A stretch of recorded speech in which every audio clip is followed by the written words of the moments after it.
Hello, boys. We're on another episode of the Kay and Isaac podcast, and just a disclaimer, just a precursor. We just got back from all-you-can-eat Taco Tuesdays.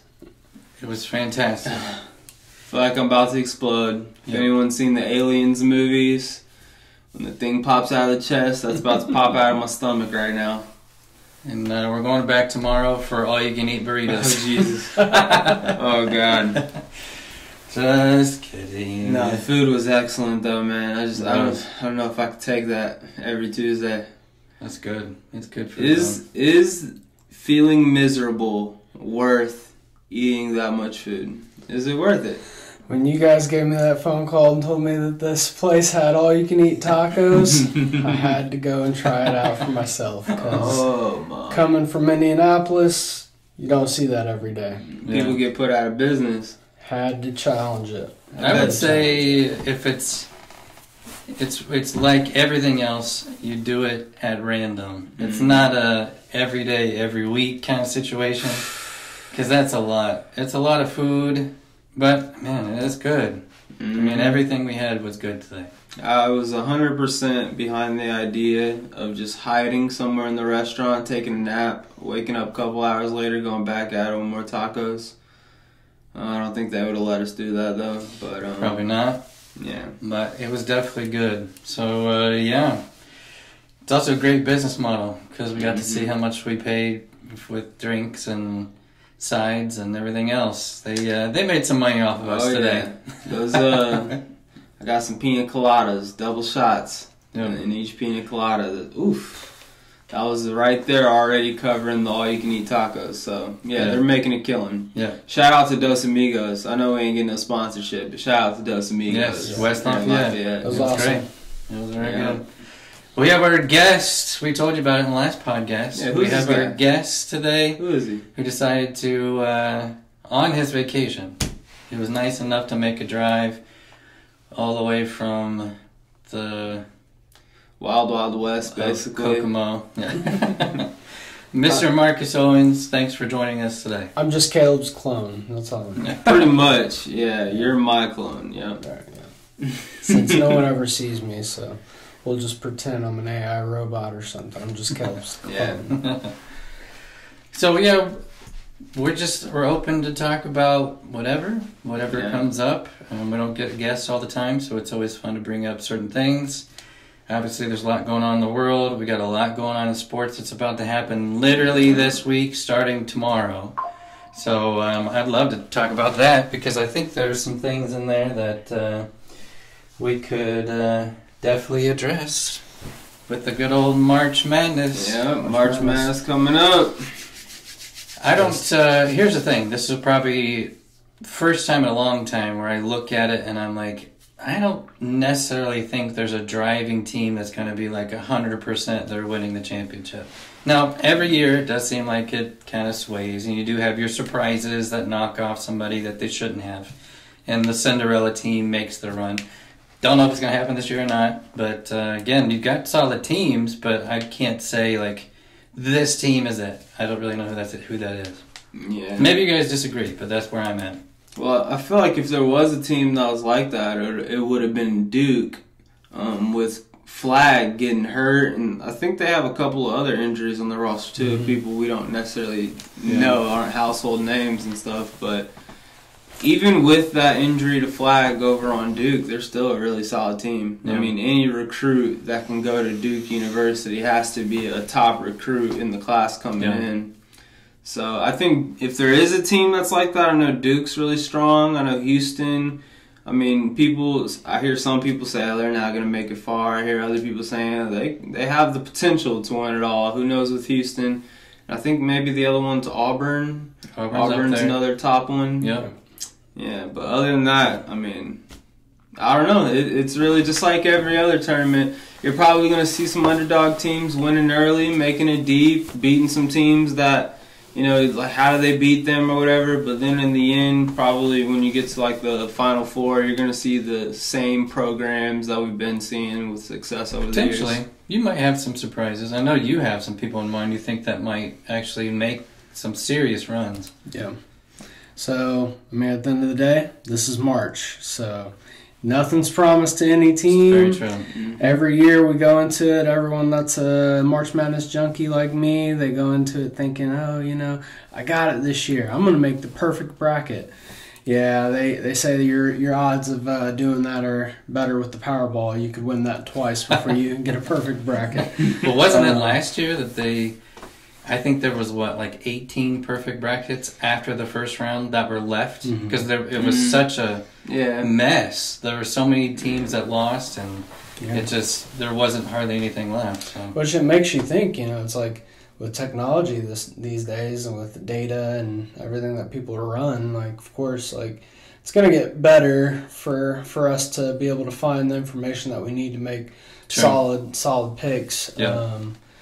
But at the end of the day, I mean, once you get to those second and third rounds, it's almost anyone's game. It's a toss-up. I mean, I think from watching all these conference tournaments alone, they said, like, most games on average were won or lost between 4 points. I think it was, like, the most in history. Don't quote me on that.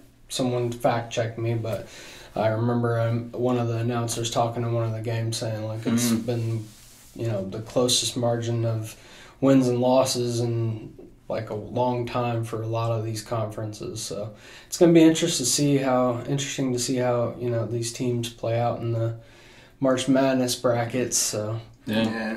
I think the challenge is you get teams that, I mean, the challenge with March Madness is you've got one shot. Like if you're playing a team and your team starts struggling and you're not hitting shots or you're not, you know, defending well, or you can't quite figure out how this person is affecting you the way that your offense is running or defense. That's it. I mean, it's not like you're in the NBA where you've got a 5-game or 7-game series where you can make adjustments. Like, you got to do it on the fly. Which one do you like more between, so NBA, obviously, 7-game series. You know, if you lose 3 games in a row, there's still opportunity for you to win 4 in a row and be able to make an amazing comeback, whatever. Do you like that versus 1-game single elimination, basically? You get one opportunity. If you lose that, your season's done. Yep. Which one do you like more? If we talk about it just in those terms, then I like the NBA term better because I feel like you get a better understanding of what the team actually is and how they can function and how they can make adjustments. You see how good the coaching is. I mean, the coaching in college has to be next to impossible because you're having to make adjustments like literally within the second to try to make sure your team doesn't fall behind 12, 14, 15 points, whatever it is, and then you got to make a big comeback. So for me, it's more of like I like to see the stretch because then you really see who the better team is, and I don't know if you always get to see that in March Madness. That's my opinion. I don't know. Yeah. Yeah, I would agree with you on that. I mean, just in the standpoint alone of these college coaches not even, you know, they're going into these tournaments not even knowing sometimes who these opponents are. Haven't followed them all season like in the NBA. The NBA Very coaches, true. they know all these other NBA teams and kind of what their strategies are and their starting lineups and pieces that they move here and there. In college, there's so many teams, and then once you hit this March Madness bracket, you don't know who you're facing, you know, until they announce the names, and then at that point, then they have 48, 64, however many hours to kind of get a game plan just for one team. It's a great point. And then you're going right back the next week, and then you have another 5 days to prepare. So these are teams that they don't know who they're going to face because it's March. Upsets happen. So it's going to be some kid that isn't even on scholarship that has to step in due to injury problems or whatever it may be, and they come in and they can bank in for 20 points or something like that. Yeah. That's the difference in a game when it comes to the college level. It is. Yep. So what are you saying? I think I'm kind of agreeing with you that a 7-game series really identifies who the better team is because they have opportunity. Like, there's no excuses. Right. You have every opportunity to be able to learn your opponent. You literally play against them at least 3 other times before that elimination game would come. So if they're beating you after that 3rd, 4th game, then it's very clear that you just didn't deserve to win in a 7-game series. Yeah. So whenever it comes to the college level, like you were saying, very little prep time. A lot of time, like, whenever it comes to the college level, I would almost think the approach you would take when it comes to something like March Madness is we're not going to focus too much on what the team we're facing is doing until the game actually comes. We'll make in-game adjustments. But for the 48 hours or whatever amount time that we have before that, we're going to focus on what we do and perfecting what we do so that whatever they game plan for us, they can't beat us. So I think that would be the approach that you would take. That would probably be, I think that would probably be the better approach to be taking. I think in most circumstances, it's better to perfect what you do than to try and bend what you do to where it fits the other team. But in a 7-game series in the NBA, I mean, you have opportunity to do both. You can perfect what you're doing while also understanding what the team's trying to do to you. But I will say, in the college sense, in that time frame, you do get to watch some video of who's driving that team, who is the leader, who is the person they're going to. I mean, you see it in the NBA where the ball goes through this person almost every time on offense. Well, I'm sure that's the same in college. You've got solid players, but they run that through somebody. So who is that somebody? Right. And you can make adjustments on that, or put your best defender on him, and then try to throw in some double teams, whatever you can do.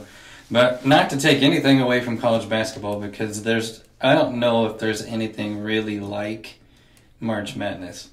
When you have a series of teams, was it 64 now? Is that what it is? Yeah. 64 teams that are all in. I mean, they're all in. Like, they know this is it. This is their chance to just go, take their team to the next level. A lot of them, it's senior year. This is the last opportunity I'm ever going to have to play basketball. And we had several teams, I don't remember all who they are, who this is their first time being in the tournament. Yeah. Maybe more so than usual. I don't know. Yeah, what is it? I think it's UNC Wilmington, I believe, is one of the ones that's... Hang on, don't quote me on that. Give me 1 second. Yeah, it's too late. That's what Marcus said. I heard it here. You heard it here, folks. Quote him.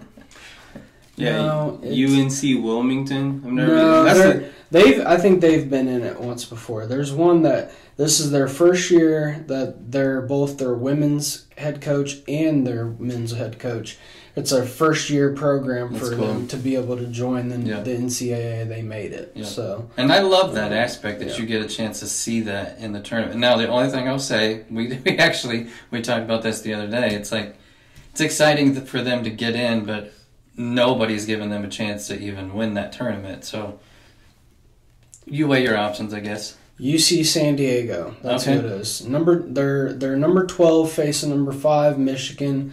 I'm sure we're going to see a lot of people with an upset there. They do have a good squad. Ken Palm, I guess they have some of the best rankings in all of NCAA, based obviously on their opponents who they've played. But well, I hope you're wrong, because I've got Michigan go to the Final I'm taking Four. It with a grain of salt, because Michigan has those. They have 2 7-footers. Yeah. I mean, Wolf and Golden. Yeah. So, that's not one I'm choosing for my upset. First year coach in March Madness. Yeah, I mean, I'm sure he'll do great, but at the end of the day, this Michigan team, I mean, they look serious. They won the Big Ten. Yeah. Their head coach, I think he's brand new too. This is the first time I think a Big Ten coach won in their first year.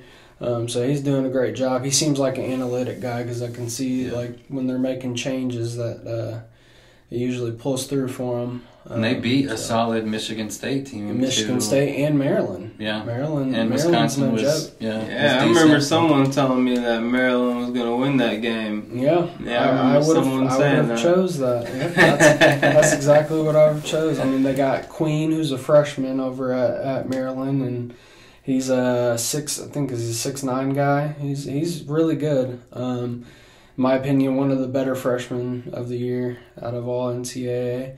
And then they got Reese. He's a senior. He's been there for some years now. He's really put Maryland on the map over the last couple of years, and they just needed a few key pieces. Yeah. Another big guy, which they got now. He's a freshman. He's young, but it's a good team. It's a solid team. He is good. And I watched a couple of their games. They've got a solid team. Yeah. Mm-hmm. This is the fun part. If you see some younger teams, you see that Cinderella thing where they come in and they win.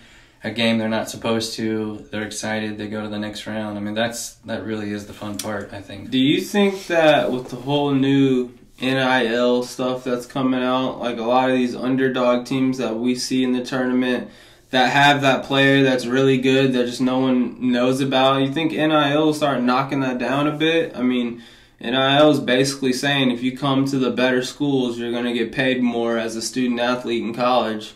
And so a lot of these people who play, like I heard someone talking about Yale the other day and how they're set for an upset early in the first round because they have 2 senior experienced guards that are really skilled. And it's like people like that, like I think of a good Yale guard that's seasoned, experienced, coming in their senior year, like you take that person, if a Michigan University or a Georgia or a Alabama has just that extra $4 million on the cap space to bring in a nice role player off the bench, like that's who they're targeting. This Yale kid that's supposed to be really good. So I mean, we might. I don't know. I'd like to hear your guys' opinions on it, but I think we might be like getting rid of some of that Cinderella underdog type of vibe that we get when it comes to March Madness. Yeah, I definitely couldn't agree more with you on that. It's sad that that money is the root of a lot of this, and I'd hate to see some of those Cinderella teams go away. But at the end of the day, these people, they have lives as well. They have to make money for their families, for themselves.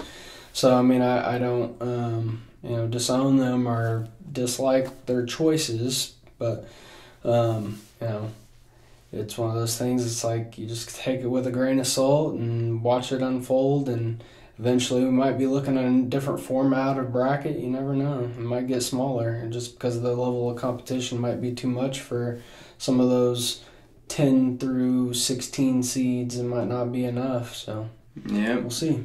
Like it reminds me of like baseball. How you have the top teams, the Yankees, the Red Sox, the Dodgers, that have all the money in the world to pay these great athletes to come there. And whenever it comes to that finals and the playoffs, not all the time, but whenever it comes to those big key moments, it's always going to be one of those teams that has the 8 superstars that they can pay. Yeah. It's not going to be like your Oakland Athletics. Well, we've seen it time and time again in the NBA. I mean, NBA too. Yeah, make super teams, and it's even trickled some into the NFL. It's just one of those things. When you get those super teams that have these key players, it's hard to stop them. Yeah, now I think the NFL, though, does have a cap hit for every team that is exactly the same across the board. So it is, yeah. Yeah, it's like 257 now or something like that. I think this year. Yep, almost $260 million that every team has to distribute it out however they seem fit. There's different strategies that come along with that. Like, for example, the 49ers, the reason why they had so many weapons whenever they went to the Super Bowl just a couple of years ago is because they drafted a young rookie quarterback that was good enough to be able to lead the team, and the quarterback contract's always the one that's going to be the fattest. So since they didn't have to pay him anything, they could have the Bosa and Dre Greenlaw and all these good supporting cast people, Christian McCaffrey. But now, as we're seeing, if you can't get over the hump and get that Super Bowl, and eventually it gets to the point where you have to pay that quarterback, everybody's gone. Everybody's gone on that team. So now you got a really good quarterback and a couple of pieces, but now you're slacking in a lot of other places. So does that not concern you for the Cleveland Browns, who signed a $40 million deal for... What was his name? Myles Garrett? Yeah. The thing, we were just talking about the Cleveland Browns earlier, just talking about their quarterback situation. Like, I don't know what they're doing. You said that Russell Wilson's meeting with them. He's supposed to meet with them, I think, either today or tomorrow, and he's meeting with the Giants as well. And they just picked up Kenny Pickett. They have Deshaun Watson already on a fat contract. And he tore his Achilles, and his recovery has not gone well from what I've read. So I don't know if they're just anticipating that he's not going to be ready for the next season, but he's got a lot of time. Now, I've never torn my Achilles, but I would imagine that that's not an easy thing to recover from. No, it's not. But so I think this is a potential move to say, we don't know if he's going to be ready. We need to be in place to have somebody who can throw the ball. Kenny Pickett. Yep. Good old Kenny Pickett. Well, he can throw it like 20 yards. and maybe You not got the towards the small guy hands. on the sideline. But briefly, let me go back to this basketball thing, because I do want to bring this point up just to see if you guys have a thought on it. I'm starting to wonder with these NIL deals, could these smaller schools, if they get somebody that's graduated from there who wants to pour some money back in and say, hey, we want a solid program. Yeah. Mm-hmm. We want a really good basketball program.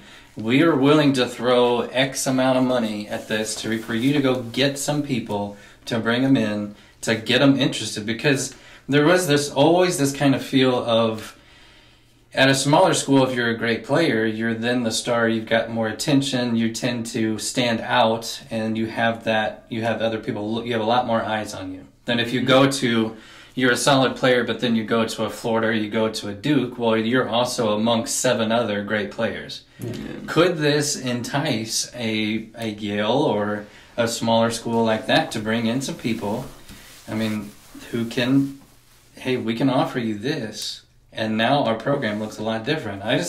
If they got the money. Something. Yeah, I mean, at the end of the day, sponsorships goes a long way. I mean, you see it every season since NIL. Definitely talked about a lot with Ohio State, Michigan. It's like all their fan bases and the alumni from the past that love to see their teams win. I mean, they go back and they donate. They dump money into the program to continue to see a winning organization. And so it boils down to that, Yale could potentially have a little bit of money back there, you never know. There could be an old alumni that used to play for Yale, and they had a solid team, and just couldn't cut it, but always lived to want to dream to see Yale get to the NCAA tournament. Which I love. I mean, I love seeing it that they're there. And you got to think, it's an Ivy League, so everybody who graduated from there, the automatic assumption is that they're now all millionaires. So it's like tech business. Bring that money back. Yep, bring that money back. Exactly. Yeah, we'll see. I still wouldn't, place all my cards on Yale having more sponsorship than Georgia. No, just because of the viewership, it's different. Yeah. I mean, you're going to get a lot more primetime games at Georgia than you ever will with Yale. But if you get a solid team in there, you will get those opportunities. It all depends on years. Yeah. It depends on years. If you've been good for the X amount of years, you're going to get more viewership. You're going to get more money coming through the organization. As an example, the Antelopes this year has a High Point or Grand Canyon, one of them. I think this is like their 3rd year attending the March Madness bracket. So that organization is just getting better and better as years go on. So when it comes to like a really good player though, that obviously wants to get paid, but would also be willing to play at like a school like Yale or one of these unknown type of schools, like what you're looking for is essentially a needle in the haystack with how the market is nowadays. Like if you're a top player, not only are you looking for that money deal, that's one aspect of it, but you're also looking at the conference, you're also looking at the prior team success, the connections you're going to get from going to a university like that. So like if you're a Cooper Flag for Duke right now, like yes, if Yale had the money to be able to even pay for him to come to Yale for some reason, is that something that would be in his interest? Like I know if I was going to become a football player, the things that I would be looking at first and foremost would be like, what's my favorite school that I had growing up? Your favorite school is always going to be the televised ones, the ones you know about. Like I really like Michigan, I really like Notre Dame, I really like USC. Those would be schools that I'd be like, yeah, if I had the opportunity to go there and play, I would absolutely love it. So like with some of these schools like Yale, like UL Monroe or whoever it may be that are like on the lower rankings people don't really know about, I think even if they got investors, man, it's not going to help their case much as far as being able to compete with people at Duke. Like I guarantee you there's people on Duke's bench right now that aren't making as much as like a star at Yale would probably be making, but they're still choosing to go there because it's Duke. They have a legacy of success. Yeah. Mm-hmm. The only thing I would say is they may not get the 5-star recruit, but could they get a 1 or 2 of a 4-star to at least get them to where their program can start building around somebody and keep them around? That's the big question. Because some people might go there and they do get that attention, and then a Florida or a Texas says, "Hey, actually, we can pay you a little bit more. We're going to give you some Mm-hmm. more playing time. You're going to be on national television. Come play for us." That's what I'm saying. What you're looking for is a needle in a haystack with these kids. Like that's basically saying, find me a kid who prioritizes loyalty and honor and respect towards whatever program gave them their first big break, versus the kids nowadays that would just enter the transfer portal for an extra 500. Probably, like, there's people that would enter the transfer portal just because they didn't like their coach before, and they'd go somewhere and get paid less.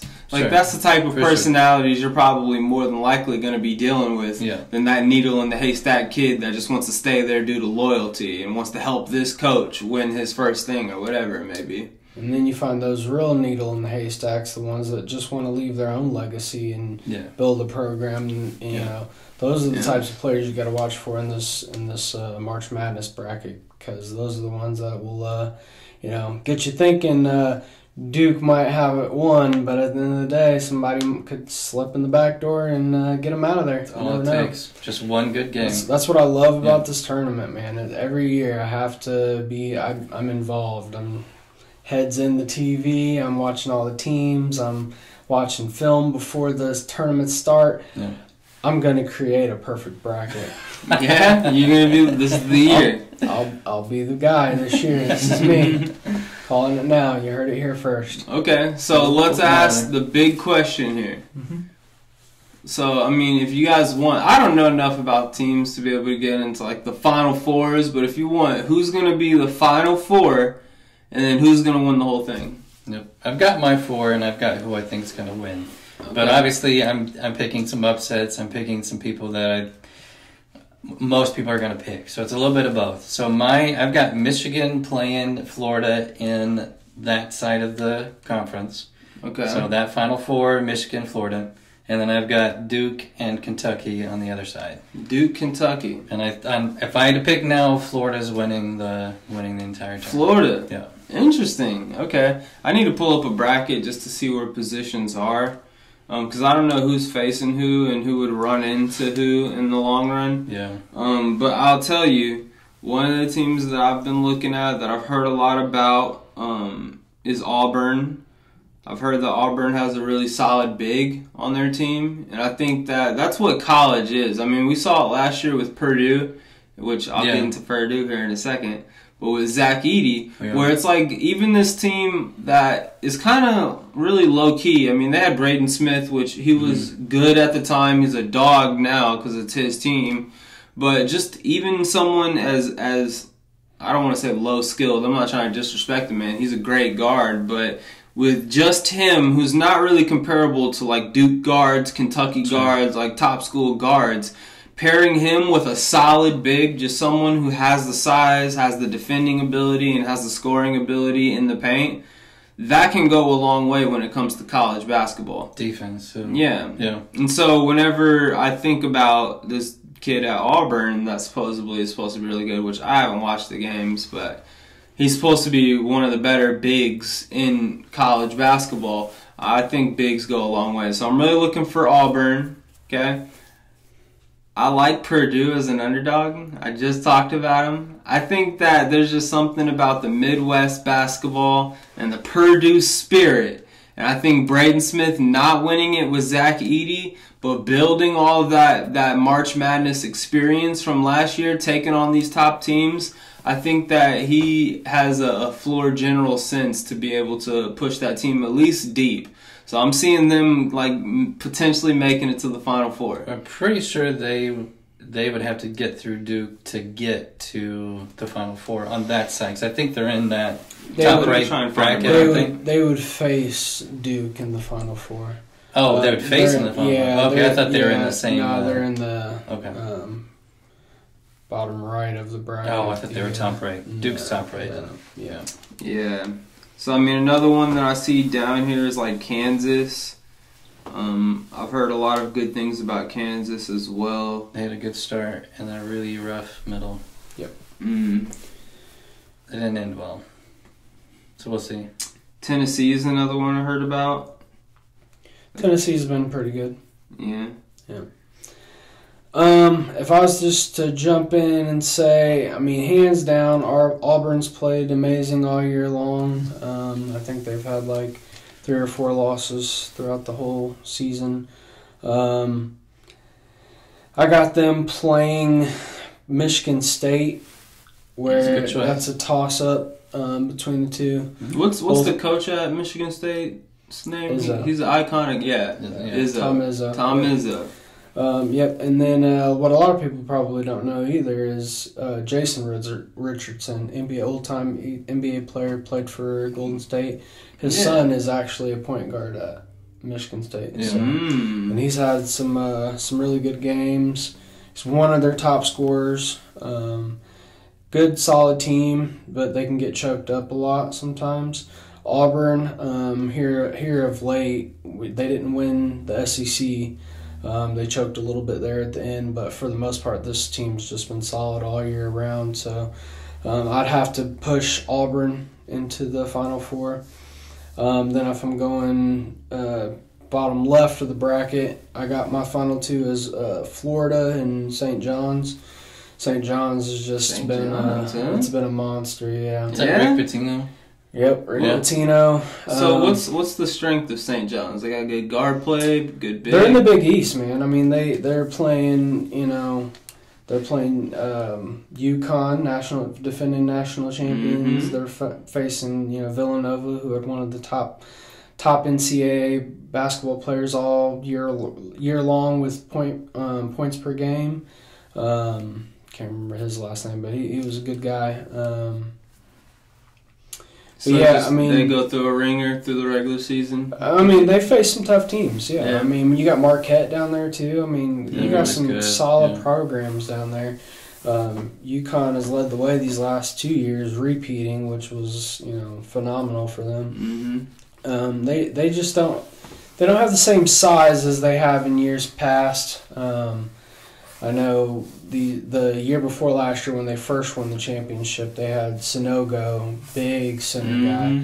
I mean, he was amazing. I loved watching him play. I think in the round of 32, I picked UConn. I'm like, this team's going to win the whole thing. Yeah. I think I threw like $100 on a sports book and won like close to $1,000 back in the round of 32 just betting on them alone. So, I mean, they've been a solid program. Their head coach there, he's been amazing these last 2 years, and I'm sure they're going to be a force to reckon with the next 10 years plus until he's gone.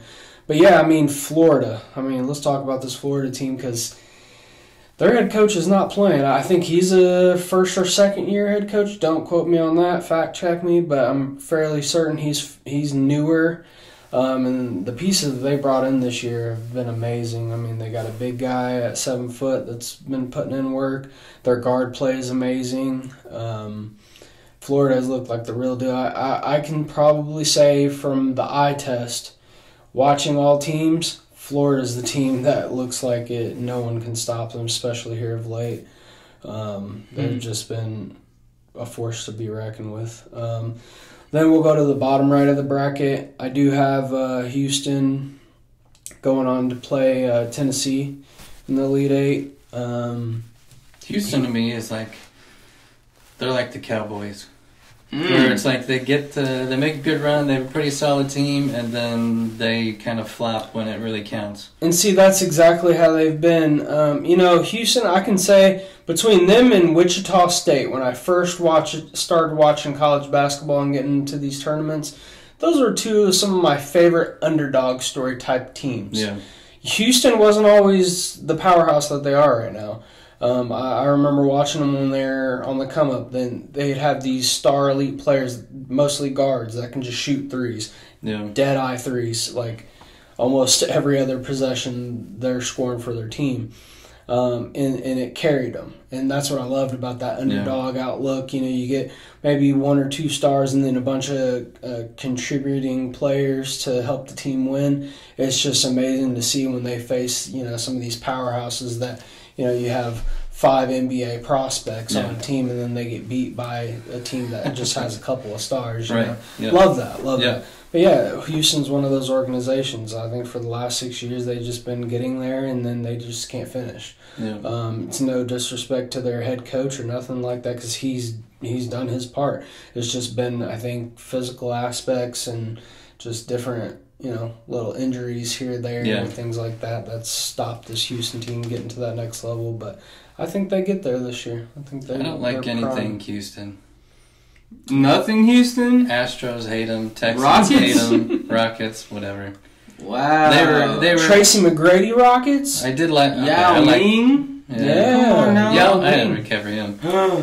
Kim Olajuwon. That was good back. Charles Barkley, when he played for them, was pretty good. But now, I just don't really like anything Houston. I've not heard anything good about the city either. I will tell you that. I had some friends visit. They said it's really hard to navigate. It's too big. There's very congested area. So I'm not gonna root for him. Sorry. Yeah, you done crapping on Houston? Dang, man. All right, I gotta get into the last part of my bracket up top. Let's finish this out strong. So Arizona, they have a star player in not Kevin Love. I forget his first name, but his last name's Love. Number 1 for Arizona. He was number 2 for North Carolina. Only reason why I know this. Loved watching him play whenever he played for UNC. Went to the championship against Kansas. Crazy story. I had a bet in. It was a correct score bet. Oh, no. Kansas versus North Carolina. And I will never live this down. So I bet Kansas to win. And yet again, I would have to look at the score. But I'm pretty sure I had it set at Kansas to have 74 and North Carolina to have like 69 or something like that. I'm in the ballpark. Anyways, so end of the game is here, and I just need Kansas to score 2 more points at the free throw line to win $10,000 off of a $25 bet on correct score. Oh, man.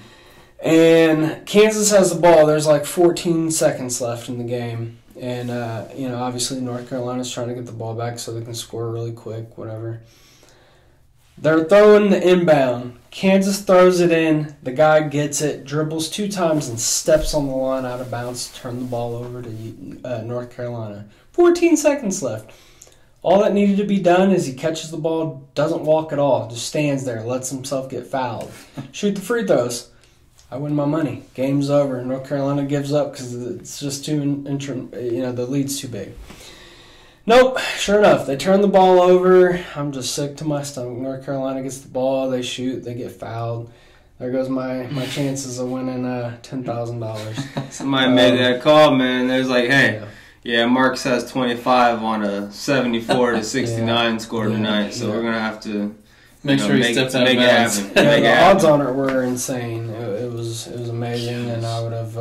That's gonna make you sick for a while. That'd have been lovely to have, for sure. I had to. I'm not gonna lie, I had to call in sick the next day at work. Dang, he's laying in bed. This was like 3 years ago, and I was working at Frito-Lay, I think, or something at the time, and I need to take a day to grieve. But that was amazing.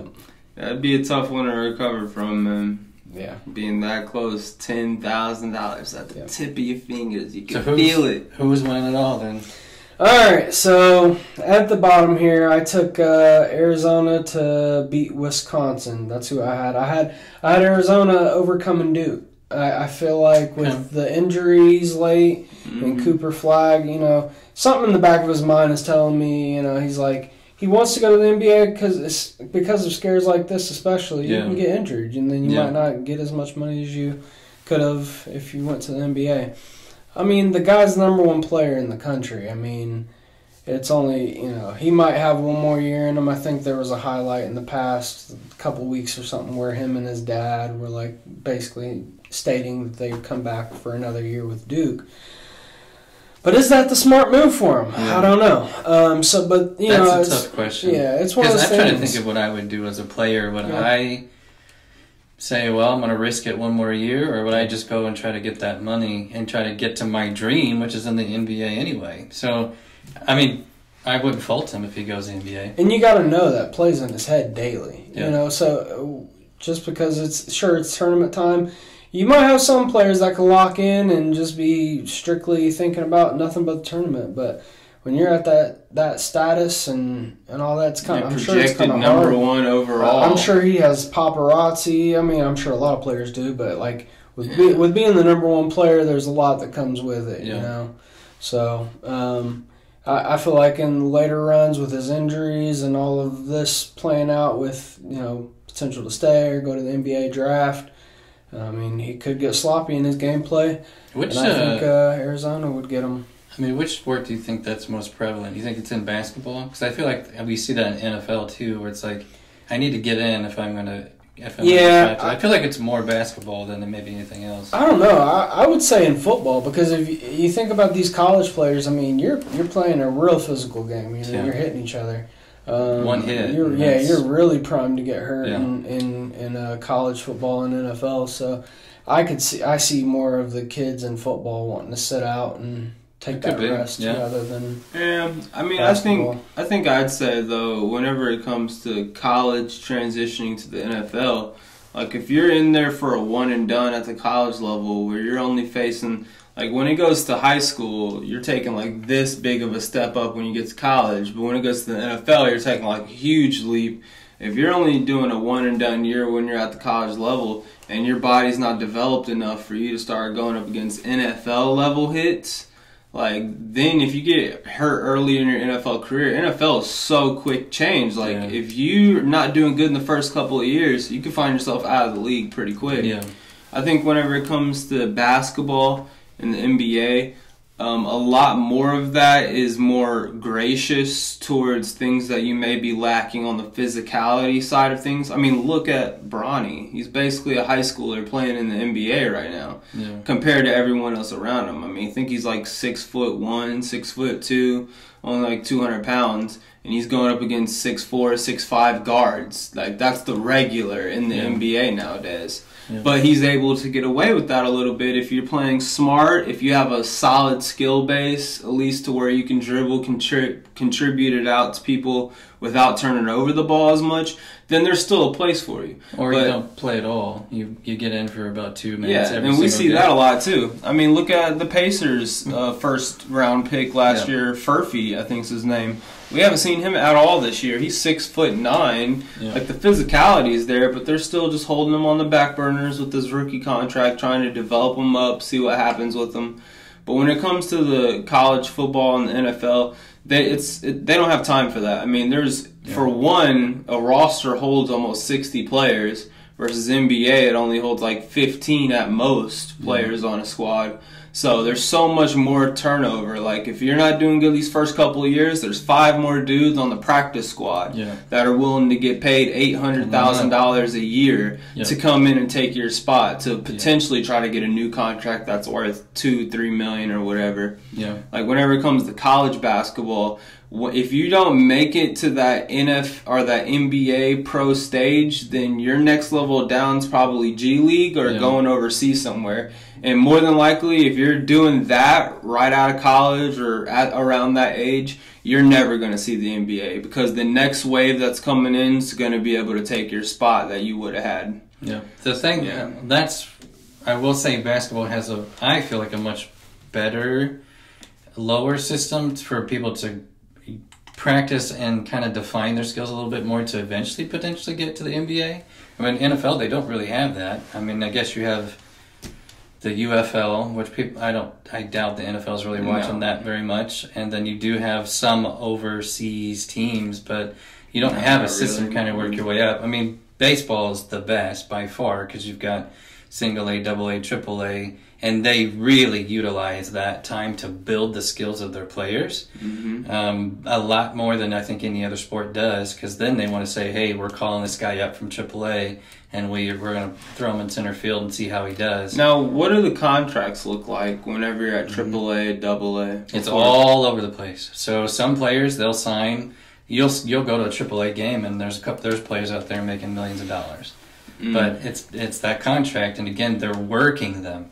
They're using that time for them to build their skills, get them ready for MLB play, because it's different. Just like it is in NBA, NFL, that step up is a massive step up.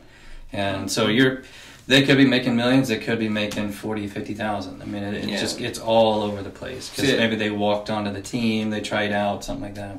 Yeah, see, I feel like when it comes to football, obviously, like you said, we don't have those under levels that are built purely for development before you get to the NFL. The only thing we have for development when it comes to football, it really is just college football. Yeah. If you're making your way... Would you say practice squad too or not? Yeah, see, the thing with the practice squad is those are just bodies for the people that we have on roster. So even when people on roster get cut, like, only time you see people get moved up from practice squad is if they literally can't find someone else like that in the free agency. Yeah. But free agency would be where they're looking first because there's so many people just without a job that are asking for too much money to where people wouldn't want to put them on a practice squad. Yeah. I mean, the only example we just saw last year was with Daniel Jones, where they were willing to put him on the practice squad because he's a quarterback, and if a couple of injuries happen, like with the Vikings, they already had McCarty. If Sam Hubbard would have went down, then they would be on their third quarterback there. Yeah. So they're willing to pay a little bit extra to have him on the practice squad just because he's a starting caliber quarterback.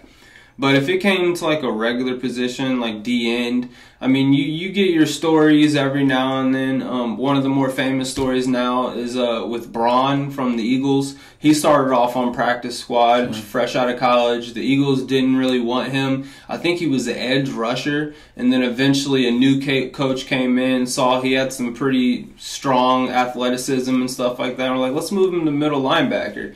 And then all of a sudden he worked his way from the practice squad to actually making the depth chart, third, second position. They'd put him in here and there. An injury happens. All of a sudden they have to start him this game, and then he took off. And then he just signed a pretty solid contract, not like the fattest contract ever. But, I mean, he's like 27, 28 years old, just now getting that career contract in the NFL. Yeah. So he's not going to have much time to be in it. No, really. Yeah. Especially that position. You are never really going to find that when it comes to the NBA. Where, like, how often, I mean, correct me if I'm wrong, has anyone heard of a story of this dude that came out of college, 23, 24 years old, went second round, maybe spent a year with the NBA, then went to the G League. They didn't really want him anymore, so he sat down there for a while. And then all of a sudden, injuries happened, or he got a little bit better, and they brought him back. He got a role spot, and now all of a sudden he's a starter in the NBA? No. Like, is there anybody that's like that? Not starter. I mean, I think there's maybe some bench positions that have done that. I mean, they did do that with Bronny. He did play some G League stuff. Yeah, this is his first year, though. We'll have to see how his career goes. Yeah, but yeah, it's different. It's definitely different. Because I mean, I'm with you. I don't even know really how much the NBA puts an emphasis on the G League. It's almost like it's like another job for them to have. Yeah, I mean that's the thing when it comes to the NBA though is like you look at specific rosters and their starting five could all be top 5 picks in the NBA at one point or another. Like they traded to get this. Like look at the Suns for example. You got Devin Booker, you got Bradley Beal, you got Kevin Durant, you got I think Nurkic. Like these are all top 18 picks or whatever. You know, a lot of them, I'd probably say, I don't know when Bradley Beal went. I know Devin Booker was like a second or third pick. Kevin Durant was like a first pick overall. Yeah. Nurkic was like at 16 or 17 in the first round. And so, like, everyone eventually that even starts getting into role players in the NBA was still like a top 10 pick when it came to the draft. And all the rest people just got fizzled out and replaced with the next draft that's coming in. Yeah. It's just the very top level of the NBA, it has to be the top level of basketball. Versus when it comes to the NFL, you know, kind of a little bit of a step down from that. It's like, well, we have all of these spots for top people. Every now and then you can get someone because you had to put them in due to injury sake that could fill in and do their job. And that's all you're asking for them is just to do your job, not be amazing, not be your Ray Lewis or your Ed Reeds, but at least make the tackle. It's different on the NBA. When it comes to baseball, though, I mean, you know a little bit better than I do. Like, could you, if you had injury problems, just bring that AAA person up and they can still fill in just as good as your top dude would? Potentially. The hope is, though, that your AAA team, you're developing them to be ready for that to happen. Yeah. So if you do have some injury issues, and you also have a lot of times when you have an injury at the MLB, they drop them down to AAA just to let them rework it. So I saw a starting pitcher for the Cubs last season who got hurt, and then he went and played for their AAA team. They actually played the Indians. I got to see him live, and he was just working things out and going through there. So I think, like I said, baseball I think is different because their hope is that those teams that they're building are creating players that are going to eventually move up to MLB. They're actually working it that way. And I agree with you, NBA is different where it's like you need to come in and you need to perform or we can't keep you around. I mean, there's no time frame where we need to let you develop. We just can't let that happen. Like yeah, you've a couple got to years. participate. Yeah. So who's your team that you're picking? Have we even got there yet? Nope, Sorry, not yet. keep interrupting you. You didn't end? You weren't finished? Get your final team. Bro. Come on, let's get them out on here. a little spill here. Who's winning it all?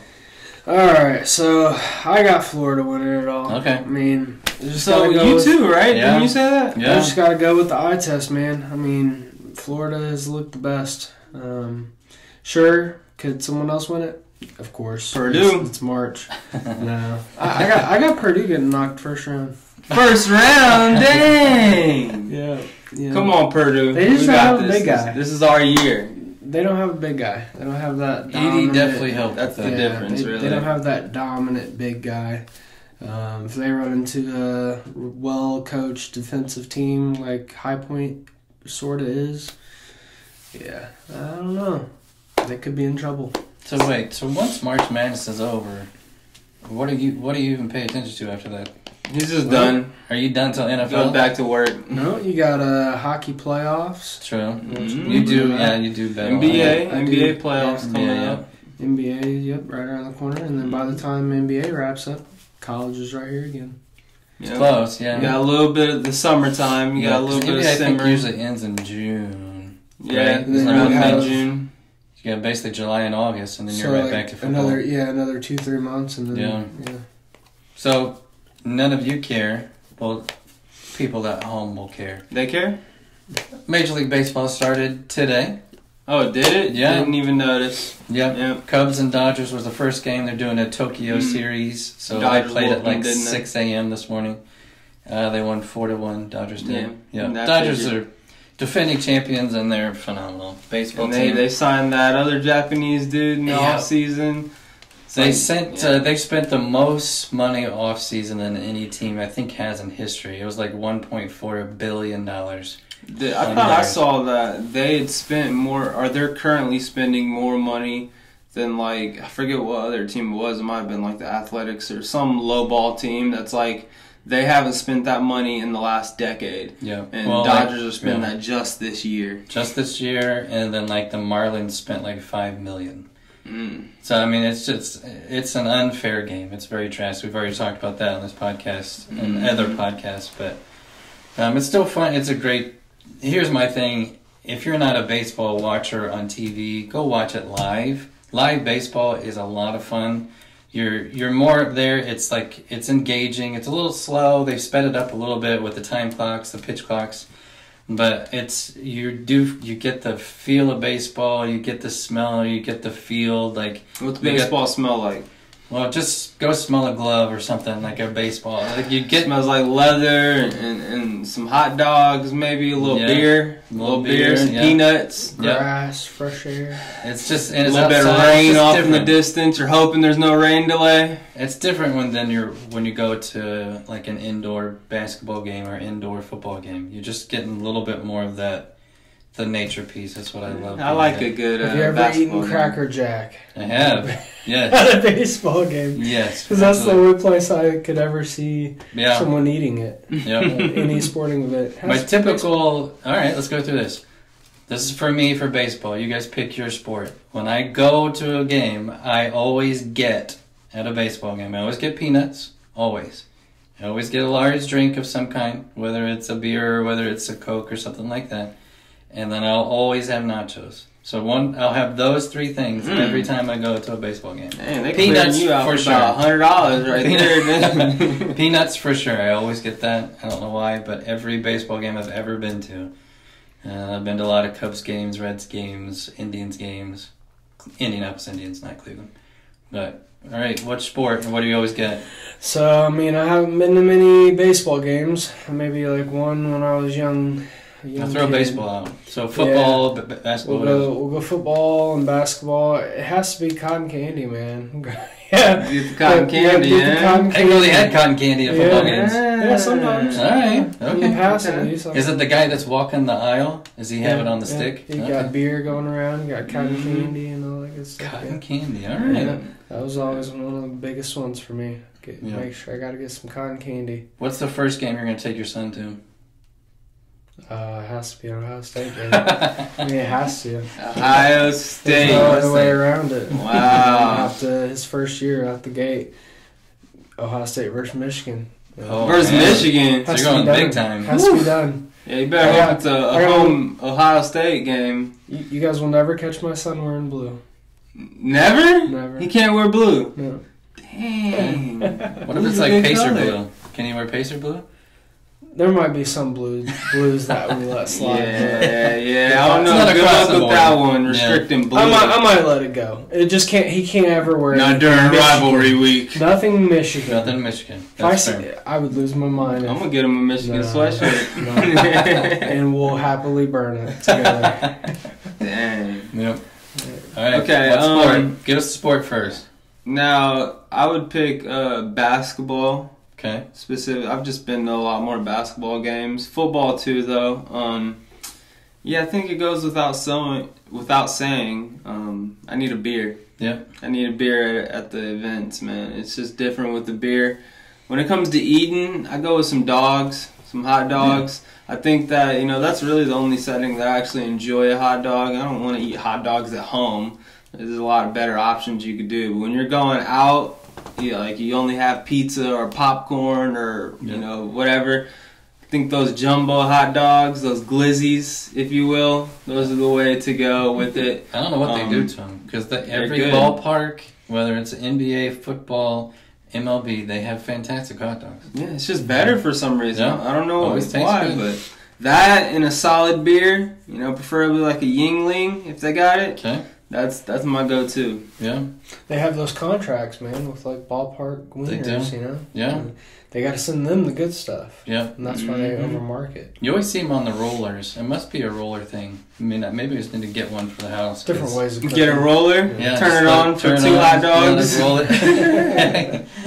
Yep. Oh, but, man, there's nothing like going to a live sporting event. There just isn't. There's just it's a different feel. You get more excited. You're just more invested because it's the only thing you can watch unless you're an idiot that brings your phone and does other things. But just enjoy the game. Okay, so best sporting event you've ever gone to? So Pacers played the it was the Miami Heat in the playoffs, and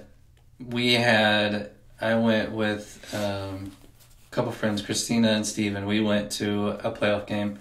We had some LeBron fans sitting right behind us, and they were chanting, cheering for him the entire time. But I will tell you, that is the loudest stadium I have ever been in, ever. This is when Bogdanovich was there. He was knocking threes. The game was phenomenal. We ended up winning that game. We lost the series, of course, but we won that game, and that was like a do-or-die game. And so, one, just because I think the intensity of the game, what was on the line, and then the crowd was insane. It was the loudest crowd I've ever seen. But, I mean, I've been to very cool stadiums, like Wrigley's amazing. Went to Notre Dame Stadium this last college season. That was unbelievable with my dad. But that specific Pacer game, I'll never forget that one. Okay. What about you? We already know who he's going to pick. Well, I was going to say, I mean, as far as like a really good game to be a part of, I haven't been a part of like a live event that's been like an amazing showdown or anything like that you're like, man, this happened at, this game. But as far as like stadiums go, of course I love my Buckeye Stadium. It was an amazing experience going to see them play Michigan a couple years ago. We lost. What happened to that game? We lost. Michigan beat them. Yeah. I remember specifically getting cussed out on the way out from the stadium. Yeah, we got. I was wearing the Michigan gear. You know me, repping proud out there. But game day was there, and just the environment had to be amazing. It was cool for sure. Yep, a lot of standing. But if you don't like being on your feet for a long period of time, and it's great. You always want to get. A lot of people don't talk about this, and this could be a secret that we shouldn't be sharing. But you want to get the first row of any aisle that you're in, because if not, you're gonna have a bunch of people standing in front of you, and if you're not the tallest person in the world, it can be very challenging. So you're not. You're not the tallest person in the world? Been there. I always get to some guy with a fat head right in front of me. I can't see anything. So I got to do one of these, one of these. Well, put the bucket on the ground, stand on it. Row one. Row one is good. Yeah. Yes. Okay. For me, I mean, obviously, I've gone to a couple of Steelers games. I think I've been to 3 now. Yeah. I remember the first one that I went to was in Pittsburgh, and it was against the Denver Broncos. Yep. Second one was in Indianapolis. Yep. They took on the Colts. Yep. Third one was back in Pittsburgh. Was that against the Ravens, I believe? We played a Thursday night game? Yeah. Well, I think we saw them play the Broncos twice, and we saw them play the Ravens. So I think we've seen 2 them Broncos 3 games? I think so. I think we've seen 3 in Pittsburgh. I want to say, was it just 2? I think it was. You guys went 2. to Baltimore, didn't you? And that was a Colts game. That was the Colts versus yeah. And so that week, I believe we saw the Denver Broncos, That's true, yeah. and we went there. And then the last time we went was just for the Pittsburgh Steelers, and I think they were taking on the Ravens. Okay, maybe you're right. And I think that because I went 3 times, and maybe you only went twice. Yeah, I think I've only ever been to Pittsburgh 3 times, but that third time was on my own going to the Pirates game. Camp, yeah. So, I would pick Pittsburgh as far as environment, stadium, and then every time I've gone to see them play, they have won. Yeah. So obviously that's good too. Now you brought up another point of like as far as how the game went. Like, what game would I pick? I've been to some amazing games that go down to the wire. First one that stands out to me, whenever I was actually in high school, was at Speedway High School. And one of the people on our team, it was the very first game of the season. We were down by like 10 for pretty much most of the game. And in the last quarter, we had a player on our team named Anthony Jones that just started going off, scoring buckets and buckets. And then at the end of that game, he hit a buzzer beater 3 to win the game. And so the entire stadium went crazy, rushed the court and stuff. So that was my like first time being a part of like a buzzer beater environment.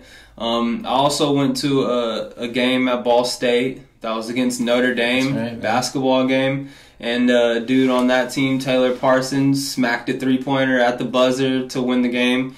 Now, it's Ball State, so we didn't even rush the court. We were just like, oh, that's cool. And then everyone who's drunk just walks out.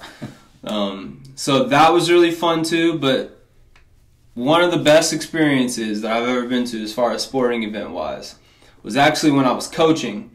And this was at a time frame when I was an assistant coach in my coaching career, but for this game, I was basically the head coach. Like, I was giving them all the instruction. I was the one that was game planning. And it's kind of the same scenario that I just mapped out with the game at Speedway, where we were down. It was kind of like neck and neck. So we were down like 4, still trying to compete towards the end of the game.